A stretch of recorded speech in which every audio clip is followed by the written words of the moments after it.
Yeah. Alcohol-free campus and Horsham residences? Yes or no? I would have to say no, not entirely alcohol-free.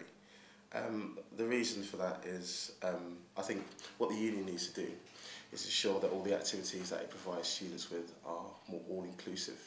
So I think what we need to do is sit down and look at the events that we're providing, look at things like the freshers period and see how we could be more inclusive. Now sometimes that may mean having non-alcoholic events or having events where there are areas where students who don't want to consume alcohol can go. I think that's the best way forward. What are you going to do if you don't get this job? Get another job, it seems to be the case. Yeah, I probably will get another job and probably do that for a while. Maybe somewhere abroad. So, but obviously at the moment that's all hypothetical. If I don't get the education welfare position, I think I need to sit down and think about what I want to do over the course of the next year. What is your biggest mistake this year? What is my biggest mistake this year? I think that's a very good question. I think my biggest mistake this year was not realising right at the beginning that our union needed fundamental change. I think when I became the Education and Welfare Officer, I kind of looked at what all the issues were, for example, teaching and the fact that students couldn't see their tutors, etc. I thought that I could use the position as the Education and Welfare Officer to fix those. However, what I've come to realise over the course of the year is what our university needs is a stronger union, it's a better union, and we need to change our structures to best suit what students want from us, which is why I was obviously heavily involved in creating a Your Union consultation and asking students what they want from their structures, getting a new building. I think if we have a stronger union, we will see real change within the university. And this year, I think for the first time in a while, the university takes us seriously.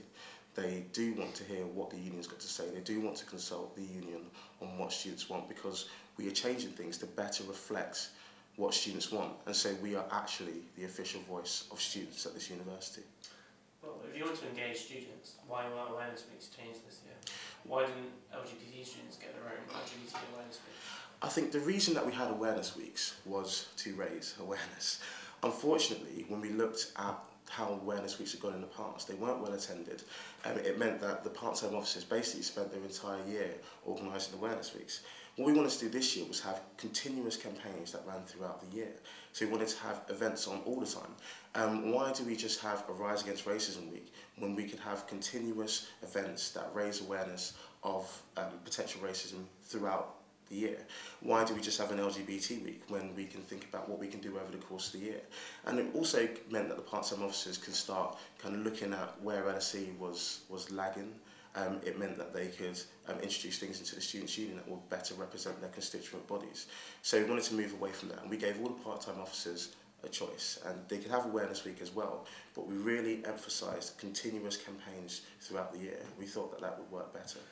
Working with the Advice Centre is quite a big part of the role. How do you think it's viewed on campus? Do you think it's particularly well known? At the moment, I don't think it is incredibly well known. Over the course of this year, I've been involved in introducing new staff to the Advice and Counselling Centre. So we've got a new manager, her name's Fidela Corbin, and she's very good, and she's very keen to kind of make the Advice and Counselling Centre what it is.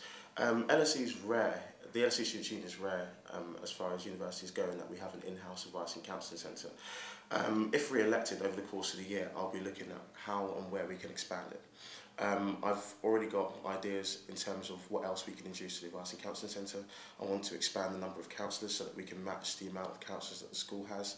I want to have people who give students advice on academic problems that they encounter, rather than just the legal and immigration and housing advice that we provide at the moment.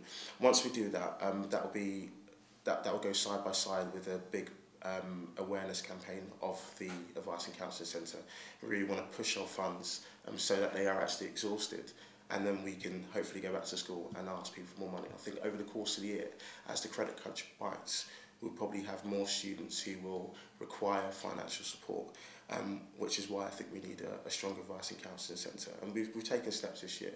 We know what steps we need to take next year, and I just want to be here to do that. You've been in the role for a year, obviously, but apart from that, what marks you out from Helen and Ruby? I think a number of things might be out from Helen and Ruby. Obviously, experience is one of them. I think openness as well is another part. I don't think there's any constituent body at this university that I don't feel that I can represent, and I feel that I represent all those bodies. I think the other thing is dedication to this role.